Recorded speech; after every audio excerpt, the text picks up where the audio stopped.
podcast made by basketball fans for basketball fans. From the hottest takes, news, analysis, and passion for the sport that we all love, this is the Fast Break Pod with Finn James and Will Tremaine. Welcome into the Fast Break Podcast, the podcast made by basketball fans. For basketball fans. Finn James. Will Tremaine. Episode 23. Yep. The GOAT. Season 2. The GOAT number of Season 2. Oh, it must be the best episode yet. Well. Apart from Season 1, Episode 23. Was that a good one? I actually can't even remember. That was the best one. I remember that one very vividly. What did we talk about? I think Damian Lillard, so... Alright.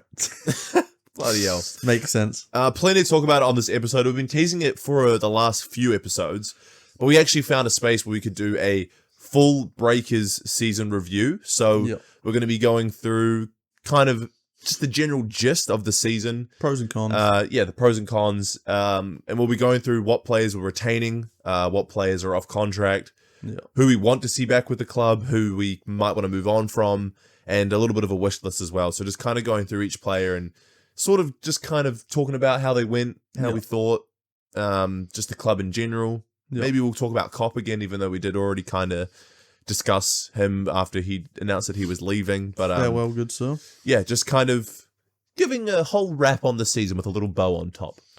And we'll, of course, break down the few play-in games that have been. There was a eliminator and then 2 more play-in games.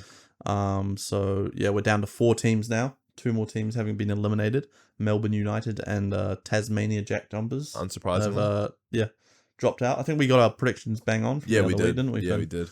And then, we got a little bit of interesting news in the NBA that we want to cover at the end. Decent little update in the NBA. Looking forward to that. But, like Finn usually says, timestamps down below. Is that what you say? That's timestamps. Timestamps down below if you guys want to skip to anything.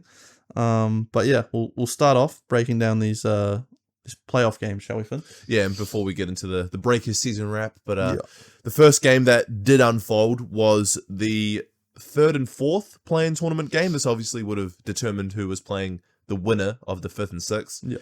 And it was between the Southeast Melbourne Phoenix and the Perth Wildcats, and Will and I both predicted pretty confidently that Southeast Melbourne would get across the line in this one, which they did. 111 to 94, unsurprisingly. Wildcats don't really have a point guard. So David Duke's just coming back, but he did play. But he's not a true point guard though. No. Jaren really was kind of their only true point guard, and he obviously went down injured. Dante got a few minutes in both of the play-in games, but the Phoenix did get the win, and it was in pretty dominant fashion from the get-go as well, to be honest, Will. So I think Phoenix are clearly in that upper echelon with the other 2 teams, Adelaide and Sydney. They're that clear 3rd best team, so I think that was a pretty confident prediction to make. And then obviously I think Perth are also in like a tier of their own as the clear-cut 4th best team. So I think that kind of helped with our predictions ultimately. Yeah, exactly. But if we do scan over the box score, unsurprisingly, as always, Nathan Sobey just had an absolute field day. 24 points, 7 assists as well, showing off his playmaking ability.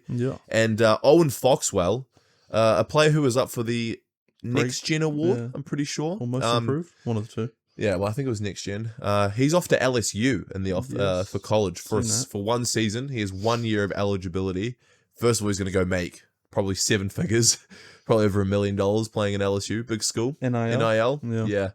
Declare for the draft after that? Probably not. I would assume he'd probably just come back to Australia. Yeah. He'll probably declare just in case he has a shot and someone takes him in the late. Yeah, that's true. And who knows? He could have a really good year. He's an impressive player. Yeah. I think he could make a name for himself over in LSU. It's a good school as well. It's not like it's a small school. That's a big time school. But he finished with 18 points and 4 steals. Was causing a lot of havoc in the full court press against the old Wildcats with no point guard. No, he's been a lot of Dylan Windler and Christian Doolittle dribbles up the court, as well as David Duke, and a lot of on-ball pressure from the get-go. Josh King just completely outcoached John Reilly, just simply because they didn't have a point guard. And that was the big issue that they've kind of had all season. No true point guard, Perth. Yeah, they've been running like Doolittle a lot of the time, bringing the ball up. Yeah. Trying to find a way to get the job done.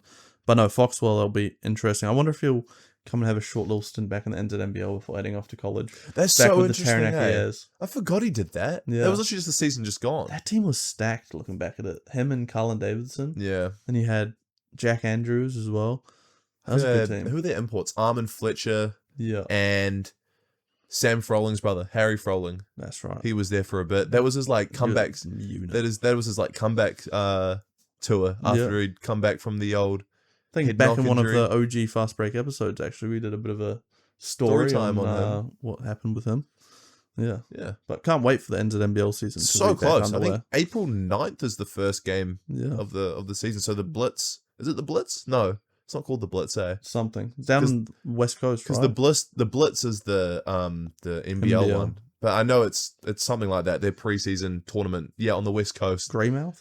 Something like that, Yeah. eh? They don't. It's not televised though. No. It's on YouTube, I think. Is it? Well, I remember watching a game somewhere last year. It might have been the Franklin Bulls live or something. Yeah, on their Facebook page or something Yeah, like that. Just something got like a little like that. camera in the corner. Yeah. But it's pretty soon. But yeah, going back to Owen Foxwell, great player. He's Yeah. had a really good year. The improvement from last season, from seeing him in Taranaki as well, you could tell he was improving a lot. He didn't finish off the season with Taranaki. I remember he left early, I think, for Boomers duties, and he just never came back. Yeah. And then was really solid for Southeast Melbourne this year, and probably be a really big reason is to see how far they go in the playoffs as well. For sure. And I think, they could definitely, on their day, beat any other team in this league. So Oh, they've proven it time and time again how dominant they can be. The way they play yeah. is very unique. I feel like in the league, most teams kind of play the same speed and structure. I mean, teams that stand out, they play different. Tassie was very slow paced most of the year. They had a lot of slow scoring games. But Southeast Melbourne, high scoring, very fast paced. When they're on form, no one's outscoring them. That's for sure. No, I mean, you look at the game that we played them. We almost had that comeback against them in the Ignite Cup round that we had. One of the highest scoring rounds of the entire season. We were down a lot, and they were just hitting three after three after three, and we did claw our way back into it, but the pace of the game was just so fast. Yeah. And, the full court pressure and getting out in transition. It's exactly why Perth also struggled in this one, I think. I mean, Southeast Melbourne finished with 12 steals. Yeah. Like, that's crazy. Them versus Adelaide is going to be an extremely entertaining series. Thoroughly looking forward to Sobey and that. Bryce Collin, that's definitely the playoff series to watch out for in the semis, in my books. I agree. But, Yeah. And speaking of some other players at impact in this one, Ian Clark, 16 off the bench. yeah. Since joining this team, he's just been the perfect sixth man. Oh, You yeah. couldn't ask any more from this guy on this team. The perfect piece, and I think it's players like him that are gonna dictate how far Southeast Melbourne go for the rest of the season. I think if he's continuing to do this off the bench, then Southeast Melbourne might be my favourites, if I'm being honest. He can change a game single-handedly off the Yeah. bench. Him and Glover as well. Glover, Obviously, yeah. Glover, sixth man of Smart. the year. Well-deserved, in my opinion. Obviously, Kawa'anoi was, you'd probably think the favourite, but if you really do go back and look throughout the season, the impact that Glover had on games, you could argue was more than Kawa'anoi, and I think that's what it kind of came down to. Yeah. So having those two guys come off the bench, just so much shooting. Yeah. Southeast Melbourne are just such a good three-point shooting team, and And being similar positions to Sobey as well, the fact you can have your best player come off the court and still put out guys like Clark and Glover and go on there, Yeah. that's scary. very scary. They're gonna be a team to watch out. Maybe I think they're a dark horse. I mean, to be fair, the top four teams, I think anyone can win it. Yeah. Perth Top maybe three for me. Perth maybe a little bit on the outs, just from recent form. Just without their point guard, but they have Doolittle, Windler, and JLA, who's a three-headed beast in its own. Yeah. But in terms of players that did stand out for Perth, Doolittle finished with 22. Yep. I mean, he's a top 5 player in the league. He Yep. was in the All NBL first team for a reason. Deserved. But yeah, other than that, no one else really stood out for Perth. Despite scoring 94 points, it was kind of spread across the board a little bit. And I mean, when you're almost down by 20, it doesn't really matter how everyone else plays. JLA was quite passive in this one. I think only 4 of 6 from the field. Yeah. But he came out with a bit of vengeance in the elimination game, which He we'll get did. into in a little bit. But I like the way this is structured, the way 3 plays 4 and 5 plays 6 and 4 gets 2 chances essentially to make that playoff spot. yeah, Because same as the NBA, right? same as the NBA, and with it, they obviously 8, 9, 10, and no 7, 8, 9, 10. Yeah. But yeah, same thing. But it's good because it means teams like Perth, who are the clear-cut 4th best team, I think, who didn't get the job done against Southeast Melbourne, but they then get a second chance, which they capitalised on, which Absolutely. will get into after this game. But the other game was the direct eliminator between 5 and 6, Melbourne United and Tasmania Jack Jumpers. I think this was the easiest one to predict. Yeah. Tasmania, I think they had a negative record. Maybe it was equal by the time the playoffs came around. But yeah, United 82, Tasmania 68. So Yeah. booted from the playoffs. I don't think that was much of a surprise to anyone. They weren't going to make a run. And Scott Roth, head coach, he talked after the game and said this was the most rewarding season he's ever had in his time in Tasmania, and which is crazy to say considering they won a championship like 2 or 3 seasons ago. But I think what was rewarding for him is that they went through a lot of adversity. So much injuries for Tasmania this year. Yeah. David Johnson went out early. They lost an import early and they had to find another one. Bryce Hamilton, probably their best player, went out injured. Yeah. Majuk Deng missed quite a bit of time. Will Magnay missed most of the season, as he always bloody does. Just so much injuries, but players stepped up. Like the rise of Nick Marshall in the back end of the year was really great to see. Josh Bannon was great all season. Yeah, Nick Marshall in particular, I think. Yeah. He came from, I think he was on Adelaide last year, if I'm not mistaken, and then he played for the Saints and then to NBL. yeah, and was outstanding. I don't think he won MVP. Did he win MVP? No, I don't think so. Yeah, but they won the chip. Yeah.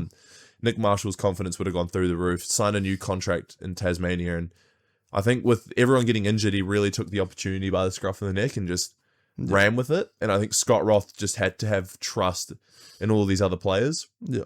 And Nick Marshall had that one game where that career high he had where he missed like 1 field goal. Yeah, like 11 for 12. Yeah, it was ridiculously good shooting. But speaking of ridiculously good games, Finn Delaney in this one, Finn. Yeah. And this won't be the last time we talk about Finn Delaney this episode, because his name will be coming back up later on when we do a Breakers breakdown. But 33 points, career high in an elimination game. Yeah, he went crazy.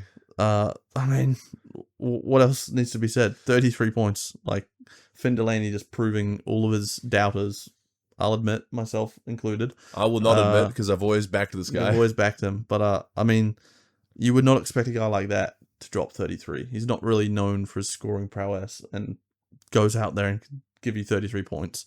Incredibly impressive from Finn. And then Milton Doyle as well, 19 off the bench. I think we've come to expect that almost every game since he's been moved to the bench. He always seems to come on and be one of those top scorers for Melbourne. Those were the 2 standouts for me for Melbourne. Delaney just incredibly underrated, I feel like, Will. Yeah. I've said it all year. Him and... You have, to be fair. You know what? Tanner Krebs as well has his games. Really enjoy watching so Tanner high on Krebs Tanner play Krebs. basketball. Yeah. Because, you know, Chris Golding has struggled a lot more this year. I mean, he's been injured.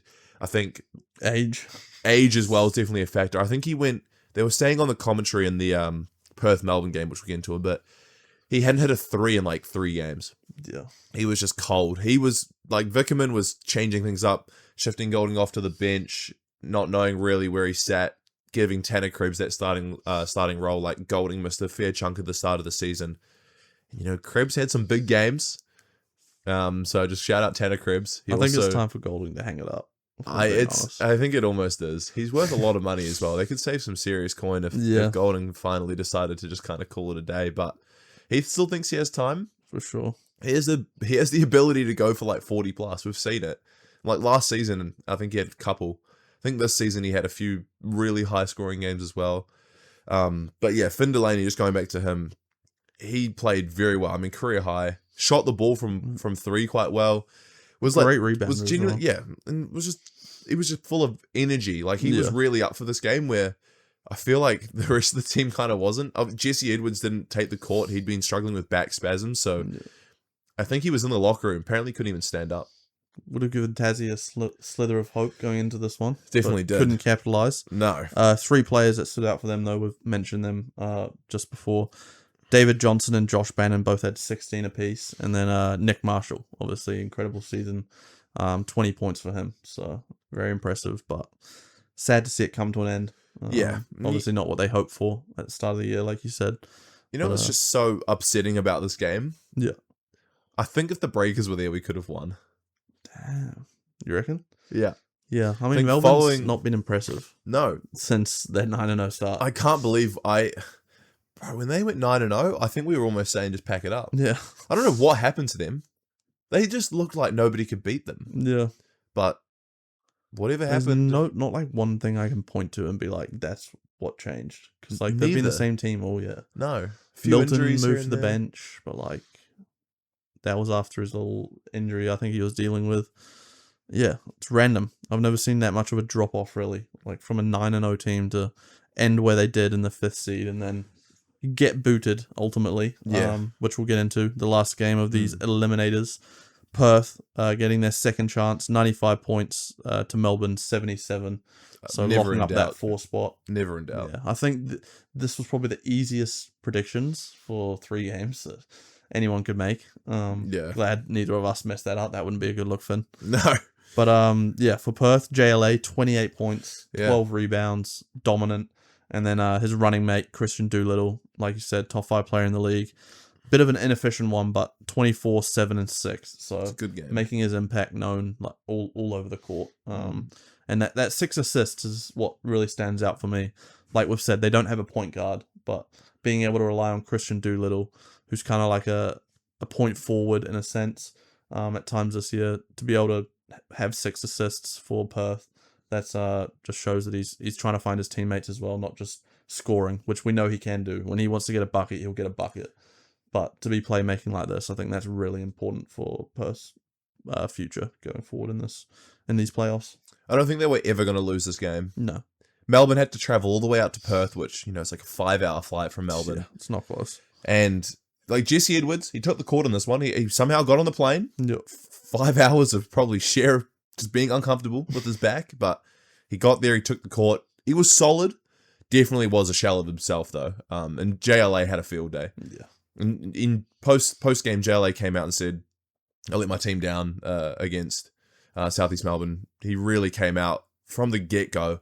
He was really just trying to get on the glass, like on the boards, and just really get points. Like you could tell from the start of the game, every time he touched the ball, he was looking to score, getting into his baby hook. Yeah. And So good at that. yeah, he's got a ridiculous touch around the rim. And if Perth want to make a big run in the playoffs, first of all, playing Sydney is like... Sydney are in red hot form. I don't see how... Anyway, we'll get into that in a bit. If Perth want to make a run in the playoffs, beating Sydney and then going into the finals, Christian Doolittle, JLA, and Dylan Windler, and even David Duke for this point, but I'll stick with these 3, need to be perfect every single minute they're on the floor. Otherwise, they do not have a chance at winning a single game. I actually like this matchup for Perth then against Sydney. Call me crazy, Damn. but I would prefer them going up against Sydney than Southeast Melbourne or Adelaide.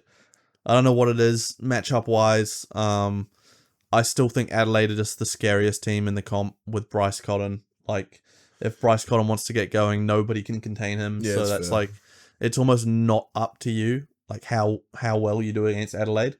It's like Bryce Cotton, how are you feeling? If he's on form, give them a chip. Yeah, it's true, actually. Like We've seen it before, right? yeah. Hey, Bryce Cotton, do you feel like scoring 35 points today? Yeah, why not? If he says yes, like just pack your bags and go to the next game. And Adelaide have the supporting pieces to where they can play well. Yeah. Like, obviously, the John Cheatham. Jenkins experiment has sort of, I wouldn't say failed. It started looking like it was the perfect fit. Back into the regular season, didn't look like it was working at all, but I don't know. Perth need to play really well. Yeah. Like I said, JLA, Doolittle, and Windler need to be damn near perfect. They're going to be playing like For sure. 35 minutes a night. And David Duke needs to step up as well. Yeah. And like those other pieces like Elijah Pepper and Ben Henschel need to have some pretty damn Pepper good just games. needs to play his role because when he plays it like well, that's really like a threat. Like He has his the shooting ability. Yeah. I was going to say, he has the tools and the ability to go for like 20 plus if he needs to. This game in particular, he got up a lot of shots. Yeah. Probably didn't need to. Shoot. Shoot a shoot though, yeah. I would know. He would know. You've really got him up this season. I have. Jesus, the percentages look scary. They got him in too, though. Those percentages look real scary. Oh, we're in the 30s. Are you sure? I'm in the 30s. That's generous. Right. As long Sorry. as I read somewhere you shoot 1 for 3. It's technically a good That's possession. 33%. Yeah, and you're scoring 1 point per possession then as well, technically. I also read that somewhere. Yeah. I think you were Not 1 for 8 terrible. in a game though, so I don't know how you could possibly. Like I said, shoot. We have our off games. We all do have our off games, But not me you'll yet. be I thanking haven't your, had an off game in our. Wow. Nah, I'd still say I haven't had an off game yet. Fair. Anyway, Sorry, we sidetrack. digress. Jesus, shoot, Elijah Pepper. Men's A grade. Wednesday night Wow, men's see, A grade. that is what you're hit. That's what they're there a for. whole episode on that. Oh god, we Talking could about- probably do it. Talking about all like 10 teams in Wednesday A grade at North Harbour Basketball. Oh, what do you know about Rosmini Old Boys? Jeez, I know a lot about Rosmini Old Boys. Jesus Anyway. Christ. Oh wowee. In terms of the semifinals though, let's give our predictions though. Yeah. Adelaide 36ers versus Southeast Melbourne Phoenix, probably going to be the most entertaining 3 games of basketball in the next 2 weeks, or like week and a half. It's going to be so good. Sobe versus Bryce. Oh, bro. If you had to actually pick a team though, because this is going to be so hard. I obviously Adelaide have the home court advantage, but look, they ended the season on a low, losing the Ignite Cup final to the Breakers. Shout out the Breakers. Playing Southeast Melbourne, who are on a high, just getting a really good dub over Perth, of course. Things are clicking. They have Josh King. But they have to play Adelaide, who have the MVP. They have Cheatham. The GOAT. Probably the GOAT. They have Zylan Cheatham, one of the best role players in the league. Flynn Cameron, most improved player of the year. Dejan Vasiljevic has the tools to go for big. One of the best spot-up shooters in the league in John Jenkins. Isaac Humphries. But who do you have winning? I know I've said very high things about both these teams just in this episode so far, and I'm going to look like a muppet switching up back and forth. It really is that close. It's so close. It's going 3 games for sure. Hope so. Put all your money on it.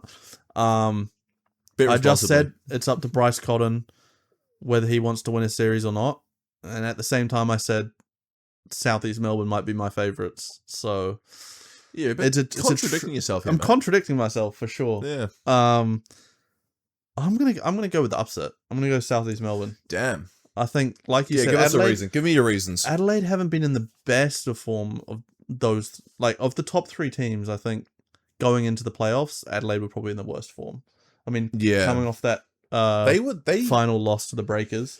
and the few games in the regular season leading into the playoffs as Yeah. well. They almost lost to the Breakers. Yeah. I think what actually no, that was the one in Adelaide, but they still almost lost. We were up by 18 in that game. They Yeah. beat us in there, but they had lost like 2 or 3 other games that they probably should have won. So Yeah. this is what I mean. It was mostly just coming down to things weren't clicking. The John Jenkins signing, but And don't get me wrong, Bryce Cotton's going to go for 40 in one of these games and get Probably. a dub. Probably 30 the other 2. But yeah, something's just telling me take Southeast Melbourne here. Nathan Sobey, Ian Clark, like we just mentioned, Angus Glover can come in as well, 6th man of the year. Yeah, I don't have a specific reason, but I like Southeast Melbourne in this one. I think I'll even tell you how it will go. Bryce Cotton will come out and drop 40 in the first game, and Adelaide will win. in Adelaide, They'll head back to Southeast Melbourne. Southeast Melbourne are going to blow them out in game 2. At blow home. them out. 20-point win. Damn. Okay. Game 3 in Adelaide. Nail biter. Sobey versus Bryce. Get your popcorn out. Absolute cinema. They're both going to go for 30. Angus Glover's going to hit a game winner. Angus Glover. Angus I don't Glover's hate gonna come in that. and I hit a don't game hate winner. that at all. There you go. Heard it here first. I'm going Southeast Melbourne. What about you, Finn? Yeah, look.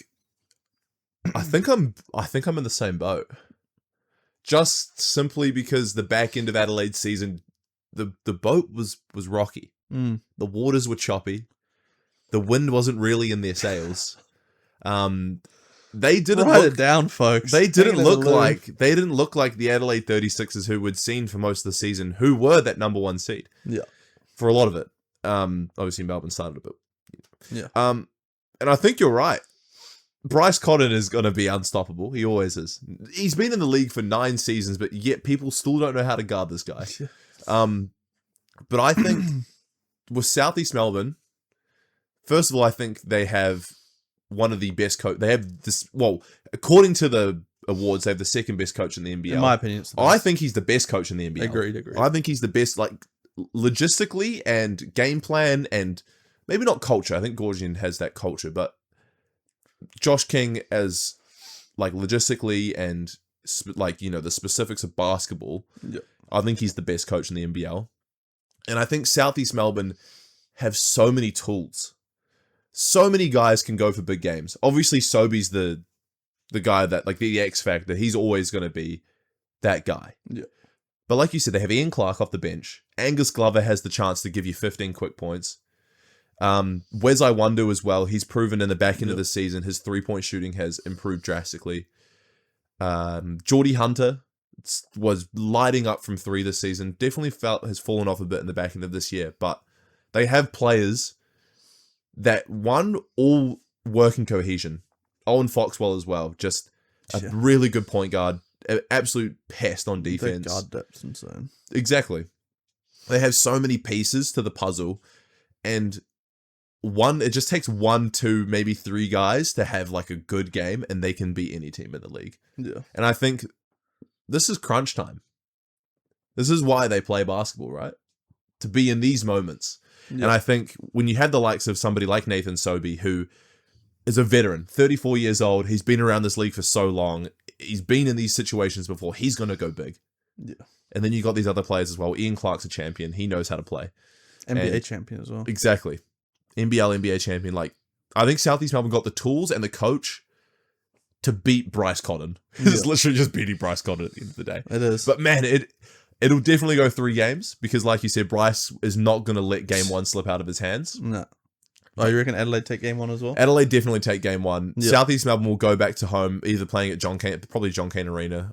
Should probably check that. And they'll win game 2. I don't know. I'm not going to give scorelines. Like you're saying, Bryce is going to have 40. They're going to win. They're going to blow them out in game 2. Watch how smart I'm going to look when this. If this all happens, then man, he's a genius. Angus Glover hits the and then game all I know is that games 1, 2, and 3 are all going to be like must-see basketball. I'll go a step further. Angus Glover channels his inner Dame Dollar. Oh my god! It's a tie game at the end of in the third game. Angus Glover sizes up Bryce Cotton. Oh, step back from almost half court. Mink. They're gonna give an ISO to Angus Glover. Yeah, stuff it. All right. Anyway, now, if we look to the other side of the playoffs, the other semi-final, Perth Wildcats and Sydney Kings. Obviously, Sydney are in ridiculous form, man. Yeah. You could argue Kendrick Davis could have won the MVP. The rest of their team is just so dangerous. Torrey Craig acquisition through the season to replace Bull Cool was, dare I say, perfect almost. And the rise of Malawatch as well off the bench, obviously an MIP candidate. And look, Xavier Cooks is looking like he's kind of back. Yeah, they're a very scary team. Dare I say they go win it all? I'll hold that until next episode. But man, this is gonna be a good matchup as well. Yeah, where are you going? I'm again going to contradict myself because I said this is the best matchup for Perth. Yeah, it might be the best matchup, but like I still think it is. I think Perth take a game at home. So again, I think this is going to go 3 games, but give me Sydney in 3. I think the home team wins in each game. Sydney in 3. Sydney in 3. Yeah, because going to Perth is just a pain in the ass. Yeah, and Doolittle's going to give you a handful. Him and JLA, they're gonna go off one game, and I don't know. JLA might be a bit too much for Xavier Cooks to handle in one game at least, in my opinion. Yeah, true. But yeah, I think ultimately Sydney will come out with the dub. Kendrick Davis will lead them to the promised land, and they'll face off against Southeast Melbourne in the final. I completely agree with you, and for all the reasons you just said. 3 as well for you? I think they can do it in 2, but just going back to Perth in front of a really wholesome, maybe not wholesome, hostile maybe is a better word. Hostile environment. And dedicated fan base of Perth with the likes of, Doolittle, JLA, Windler, they're not going to lose. They just can't let it happen. But it'll go to 3 games. Kudos Bank Arena. Yep. Kendrick Davis will go for like 35 and 12 and they'll win the game. Sydney won, yeah. Yeah. Looking forward to it though, and then the finals will be very important and very entertaining, and of course we'll definitely be following that throughout the NBL playoffs leading into Sal's NBL, which we're really looking forward to, but no predictions for the finals just yet. We've got to wait till who we actually see in the NBL finals. Definitely. But let's get underway with what you're all here for, the breakdown of the Breakers season. Took a while for us to get here. Yeah, it did. But yeah, we're going to go through the players that are on contract with us for next season. So we'll start off there, and then we'll move on to who we want to retain and some others. We just put other. And how everyone's been going. Yeah, we'll break down each player's season as well. So the players on contract for next season, we got Parker Jackson Cartwright, Ruben Tarangi, and Isaiah Liafa. Yeah. So if we want to look at each of them relatively quickly. First of all, Jackson Cartwright. First of all, we've got a clean slate to rebuild as well, which is Yes. often a good thing, especially when you don't make the playoffs. Mm-hmm. But yeah, let's start with Parker. A+. Obviously our leader. A+. A+. Phenomenal season. Scoring dropped down a bit. Assists went up. Yeah. It's what you expect when Broke a someone record like in assists. Sam Menenga breaks out and takes a bit of that scoring load off for Parker. So yeah, A+, did exactly what we want him to do. All NBL second team for a couldn't be reason. happier that he's back. Yeah, and look, I think It's all the same. this might be very early. I think he's going to be here for a lot longer than we think. I agree. I think next year, if things go well in the club, we have a new CEO coming in, which I think is really good. It's going to help us a lot. We have a new CEO. We get the coach we want. Yeah, I think that's important. That's a start. Modi Mayor. Yeah. He literally coaches the best team in Japan. I don't think we can He's possibly insane. get him. If everything goes well behind the scenes for Parker and on court as well, if we make the playoffs, I mean, he's already spoken about citizenship. Like you don't just talk about that for no reason. No. Look, all I'm saying is that I think if things go well, we probably will see him for another year. And or he two. can stay here as long as he wants, as far as I'm concerned. Me, because, yeah, he is the definition of a true point guard. Exactly what you want. correct. So, Ruben Tarangi yeah. though, I thought he had a pretty solid season, especially near the back end after Rob Baker went out. I was going to say, I think he started off a bit rocky, but definitely improved as the season went on. I thought he was very sure. solid, and I'm happy to have that veteran leadership presence back. Tottenham agree. a fire signing this year too, actually, which would be good to see. They're looking stacked. They are looking stacked. Yeah. Anyway, we'll save that for We'll say that for a NBL NBL preview podcast, which will be very entertaining. But I agree. I want Ruben Tarangi back, but and I mean this in the nicest way possible, a bit smaller of a role. He kind of became, obviously with Rob Baker going out, I guess he kind of had to step up and become a starter. yeah, But I don't want to see him starting for us. I don't think he's... That might be a hot take, but I want to see him... I think he's a good bench piece for us. I next season. 100% agree. So, yeah, if you want to call that a smaller role, I mean, it's just as important of a role. We need bench scoring, bench leadership.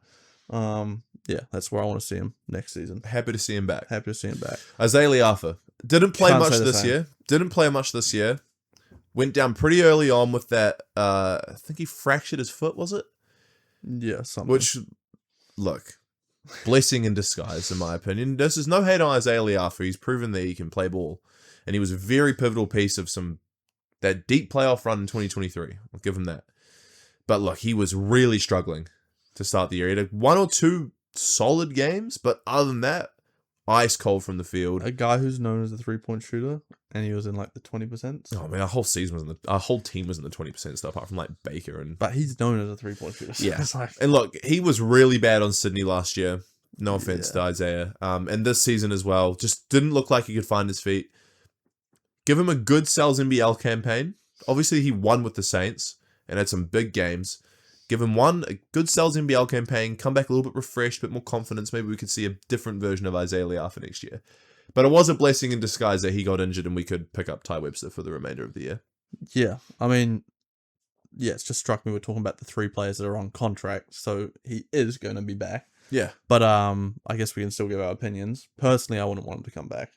I was not impressed with his season. If I'm being honest, I'm not going to mince my words. Poor 3-point shooting when that's what he's known for. He did bring the defense though. He's a good defender. But yeah, I will give him that. and he's coming off an injury as well. It'll be interesting to see. Like you said, Sal's NBL campaign. Hopefully, he finds his groove again, and then transitions that back over to the Breakers next season. I still have hope for him, but yeah. If we're talking about who we want to have back and who we don't, I'm sorry, I got to make some unfortunate cuts around here. Yeah, fair enough. But we have to bring him back. He's on contract. Yeah, you're right. All right. To players that are not returning to the Breakers. First up. But we want to retain. But these are players we want to retain that aren't returning. Yeah. I think this is going to be on the top of everybody's list. Isaiah Brockington. He'd be second on my list. But yeah. Who's Sam Menenga. second.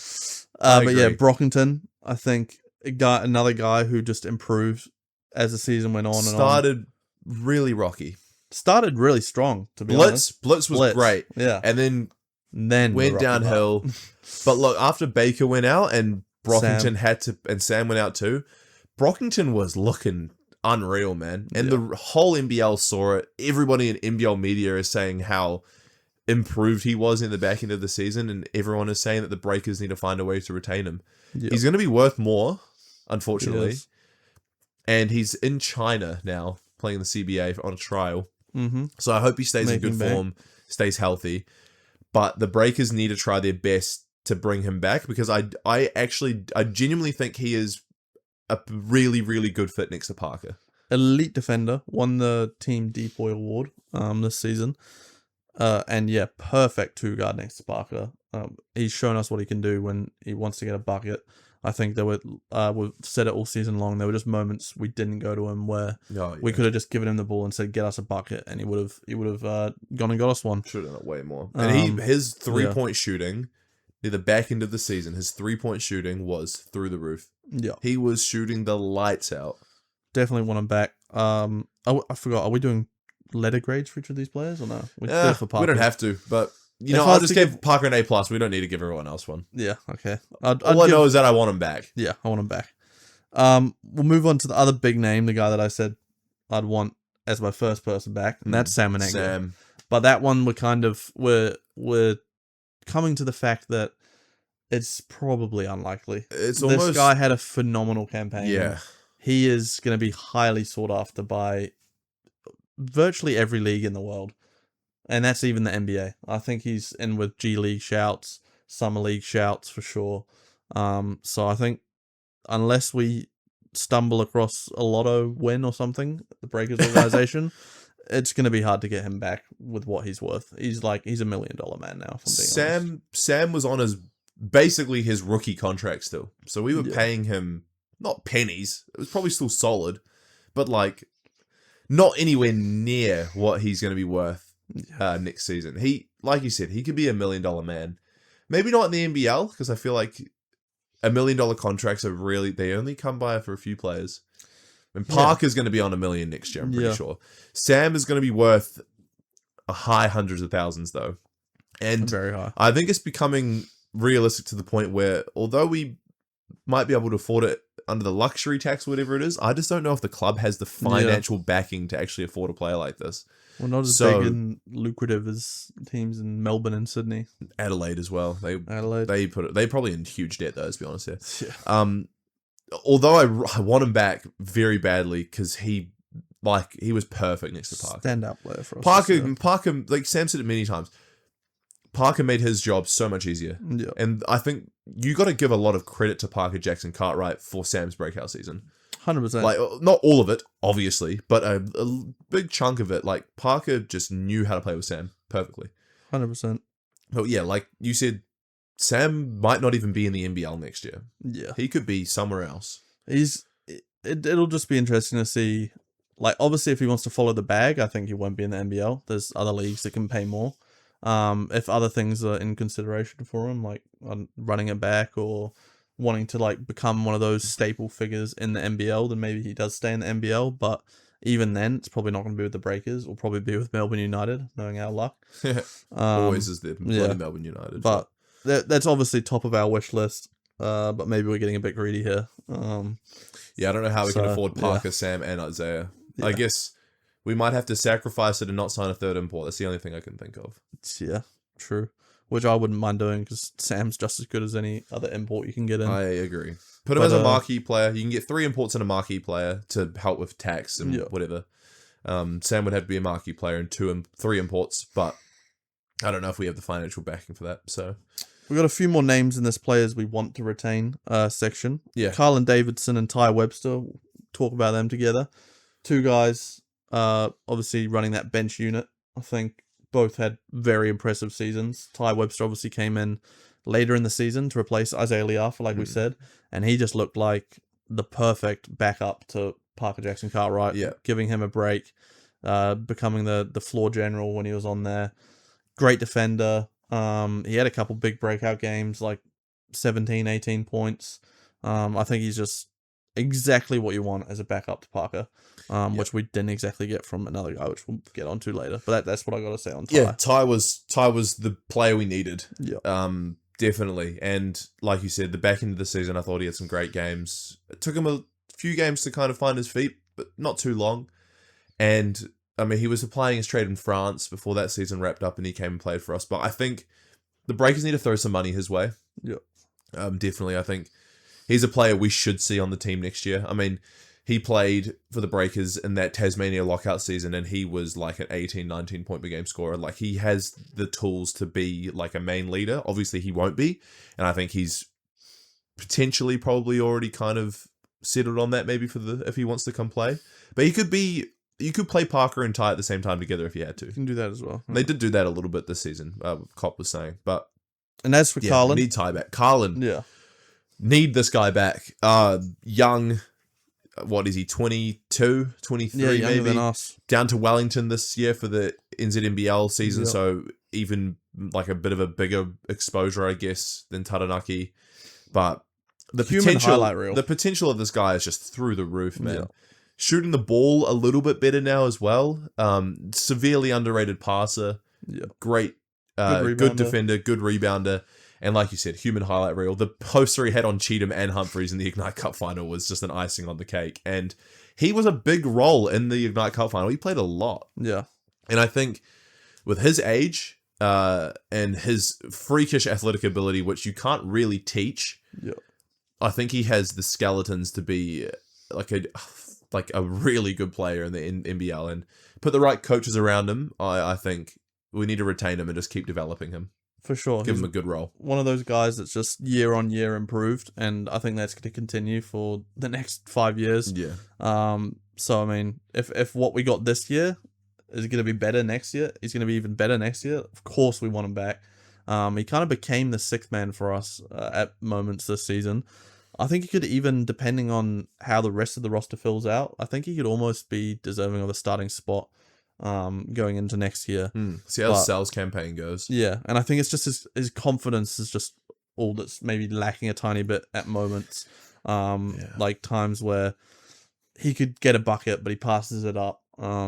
Those are like the only things I can think of that he did wrong this season. But I think that just comes with game playing. And yeah, he's gonna have a whole campaign down in Wellington where he has a much bigger role. We saw what he did with Taranaki. He's one of the best players in Sal's last season. So I think another campaign like that, and then coming back to the Breakers, a must keep for us. Definitely near the top of my list, for sure. Absolutely.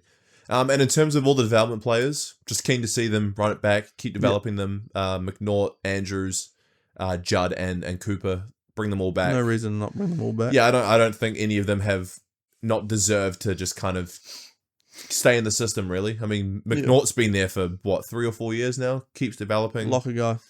Great locker room guy. Looked decent for the Tall Blacks in this little campaign just gone. Solid piece in Nelson. Just keep developing him. You never know what type of future he could have.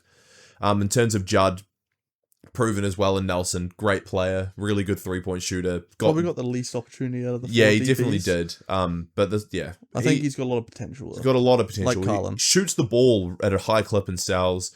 He's got really good athletic ability. Maybe like not on par with Carlin, but it's not far off. He's very bouncy. Very bouncy. Tukaha Cooper, proven that he's a good scorer, had a great role with Southland last year. And Jack Andrew, I'm so impressed with what he's been able to achieve in the last 12 to 18 months as a basketball player. Yeah. His role on the Nuggets a few years ago was quite low, but went to Taranaki, was really solid for Taranaki, got put into the Tall Blacks, given this opportunity for the Breakers, has improved a lot. His shooting's gone up, and now he's down in Canterbury for NZNBL coming this season, and I think he's just going to keep getting better. And I think it's a player that you need in there because he's a decently athletic guy, shoots the ball pretty good, and, well, we're lacking a bit of bigs. Yeah, well, when Rob Baker and Sam Menenga both went down, that's when Jack Andrews really stepped up. I didn't think he looked bad either on the court. He was kind of, they were running, Solid. obviously Rob Lowe starting, and then they had kind of Max Darling as the backup five for a bit, but Max Darling found himself in foul trouble quite often, and Jack Andrew would come in, and every minute he played, he just seemed to be doing exactly what you want out of your big, playing that role to perfection. And I think very impressive towards the back end of that season. all 4 of them. No reason not to bring any of them back. It'll be interesting to see if any of them get elevated from the development contract. Yeah, that's actually that's key a possibility. point. Yeah. I think Jack Andrews is probably the only one likely there. Yeah. Just because he got probably the most game time out of all of them. Tukaho Cooper as well. He had a big game near the end of the season there that we went to, Cairns. And then, I mean, like you said, McNaught, great locker room guy. Juddy, lots of potential. Let's move on to our other section. We haven't exactly just outright said players we don't want back, but this is just other. Just other. The rest of the players that were on the roster this season. Yeah. We'll run through these fairly quickly. We'll start off Kareem Lopez. Not up to us. He's going to the NBA draft. We don't. I put this down as we don't have a choice. Yeah. For he's obvious going reasons. on to make a bank in the league. Yeah, he's going to be a lottery pick. Look, do I even need to speak at how highly we've talked about this guy all season? Yeah. Watching him not grow up, because that just sounds weird, but like coming into the league 2 seasons ago as like a 17-year-old kid from Mexico, and I mean, we went hot on him when he first came. Yeah. But man, watching his development as a player in 2 seasons just puts a smile on my face. No, he's been incredible. And I think he's going to go on, do great things in the NBA for sure. Agree. Wish him nothing but the best. As the Fast Break podcast continues to go on, we'll keep you guys up to date. Obviously, we do NBA stuff each week. So we'll be following his career for the next foreseeable future, as long as he's in the NBA. That's for sure. Yeah, it's sad to see him go, man. Like, bittersweet ending, because we didn't get to make the postseason. And, man, he was just in such good form. And he in the last game against Cairns, before the Night Cup final, he was saying how much he loved New Zealand, the culture, New Zealand basketball, and how much he owed to the Breakers for giving him this opportunity. And look, a next star is a big gap that we will have to fill next year. And whether we actually bring one in or not, who knows? But man, if we even can get somebody as half as good as him, I'd be happy. Next up in the list, we've got Max Darling, Taylor Britt, 2 guys that played for Canterbury last season. I think Max is down to Southland next year. Mm-hmm. Taylor Britt, I feel as though our kind of need for him just isn't really there much longer. We had Ty Webster come in. So he's personally not someone I'd want to see back. And Max Darling, he had bigger roles in previous seasons, but this year he just didn't have much of a role. Got injured a little bit and things like that. But I don't know. I was hot and cold on Max this year. I think he has the potential to, like, he was starting 2 seasons ago. Yeah. But He could. I think there's a player you definitely can retain, and he's proven that he's shooting the ball a lot better nowadays too. Big body. Well, but it's other. It's not we don't want him. It's other. Rob Lowe, I think he's just an old man. Needs to retire. Yeah, I think he's like 35 or something, like 34. He's playing for Tuatara. It'll be interesting to see how he does for them. Yeah, but I just think he did retire like 2 seasons ago. Yeah, exactly. 2 or 3 seasons ago, but I just think he might be. I think he's probably done. Probably just taking up a spot for a younger guy like Jack Andrews, like we said. That's probably. Yeah, I think he'll just be done with it now anyway. Sean Bairstow, the only Australian on the roster. Yeah. I mean, he can fill like 3 positions, fill the 1, 2, and 3, maybe even the 4 if he needs to. And he didn't really have a role until like the back end of the year with all the injuries, and he was playing the 1, then he played the 3. The dude slotted at the 2. Very versatile guy. And I think he did get better. And he's back in New Zealand this year for the Auckland Tuatara. So he played for the Phi last season, Tuatara this year. Didn't play well for the Phi, I thought. No. But we obviously was on a 2-year contract, so we brought him back and he was solid. I don't think he was bad for the Breakers. If he has a good season for the Tuatara, maybe it's someone you want to bring back for continuity purposes. But other than that, I feel like it's probably someone we won't see back on the Breakers. I think he's a good piece. The only reason he's an other for me is because he's an Aussie. Yeah, I don't know. That's what I mean. You only get that, like, for sure right to make the team if you're an outright Kiwi or your name's Isaiah Brockington or Piper Jackson Cartwright. Yeah. But yeah, I wouldn't mind him coming back. And as for the last one we got in this section, Rob Baker. Does much need to be said. What an interesting season, to say the least. Campaign. What an interesting season. He started to get good until his knee injury. Yeah. And he had some big games. But Cop came out and said how bad defensively he was. Look, he shot over 40% from 3. He was in the top 5 3-point shooters in the NBL, which is why we got him. He did nothing else. But I think everything else was a bit like, his decision-making was poor. His inside presence was pretty terrible. Yeah, he shot the ball well. But yeah, defensively he was bad. But look, he had some big games. I'll give him that. He shot the ball really well in some really big games. Yeah. But yeah, look, We can do better. I think we can get a better fit for our team. Yeah. Wish list. Before we get out of here. Probably don't have time for NBA. Sam Wardenberg and Yanni Wetzel are the two big names, kind of Circles. Yeah. Around if we them. lose Sam Menenga, which is looking more more likely, we need to fill them with another big man. And who better than Sam Wardenberg, who I think is right there with Sam Menenga in terms of talent. Could be. I think offensively he might be more gifted.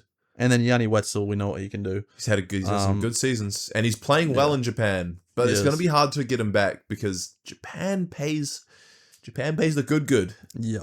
And the last name we got there is Finn Delaney is available. My guy. He's, on a team contract. I think it's a team option. Team option, yeah. The team option, or it was team/mutual. I'm unsure which one it was. I'm sure they'll probably bring him back. Why would you not? For some reason, if they don't, come back home. Oh, I'm so high on him, man. Yeah. I really am. I really, really am. Like he's had some really good years in the Breakers, dude. Yeah. But yeah, those three, if we can even get one of those three, which I still think is unlikely. Like out of the three, I think all of them are slightly unlikely, but this is a wish list for a reason. But I think Sam Wardenberg would be the most likely. Yeah. Even though he spent a lot of time already in Cairns and has that captain's role, but I don't even know what's happening with Cairns. They have a clean slate. They have Jack McVeigh coming back on a mutual agreement, and that's it. So, Wardenberg, if you want to come play in your home city, replace Sam and arguably play next to one of the best point guards in the NBL and skyrocket your career, then why don't you come play for us? That's our wish list. That's our breakdown of each player so far. This season just gone for us. Lastly, quickly, Dylan Brooks, what are you up to? Get a grip, brother. I think DUI suspension for the suspicion. I think it was suspicion. He's got a broken hand at the moment, but he got arrested. Yeah, I don't know if he actually had traffic stop video. Funny video. And the other big story out of the NBA, Jason Tatum, he's back, returning. Achilles injury only took him 10 months. Crazy, which is ridiculous. And this kind of shakes up the Eastern Conference Finals a little bit more than I thought. I've been saying Celtics are going to the finals now. I think they could be making it. It depends how good he's going to be. And Jalen, Jason Tatum, you're Robin. They got to. Jalen Brown's got to keep the keys. Yeah, for sure. Yeah. That's all we have time for this episode. We'll be back next week, talking about all the NBL finals, and maybe we'll start looking towards the NZNBL, but we'll see. Yeah. But mostly, maybe some shorter episodes on the way as we do lead into Sal's NBL, and with not much. Obviously, breakers are done now. It's just NBL action, and we'll dive into the NBA a little bit more, but potentially some shorter episodes. But we'll see you guys next week.